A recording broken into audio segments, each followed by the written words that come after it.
ભાવનગર શહેરમાં લાંબા સમયથી મેઘરાજાએ વિરામ લીધા બાદ વરસાદી ઝાપટું શહેરના કેટલાક વિસ્તારોમાં વરસી જતા રસ્તા ઉપર પાણી થઈ જતા ચોમાસાનો માહોલ સર્જાઈ ગયો હતો। ભાવનગર શહેરના Nilambag, Devubag, jewels circle, RTO circle, Bortalav, Kaliyabid સહિતના વિસ્તારોમાં મેઘરાજાની સવારી નીકળી હતી।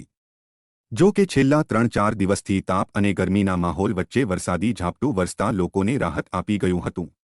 જો કે ભાવનગર શહેરનું આકાશ કાળાડિબાંગ વાદળોથી ઘેરાયેલું હતું અને ધોધમાર વરસાદ તૂટી પડશે તેવી આશા નગરજનોને હતી, પરંતુ લોકો નિરાશ થયા।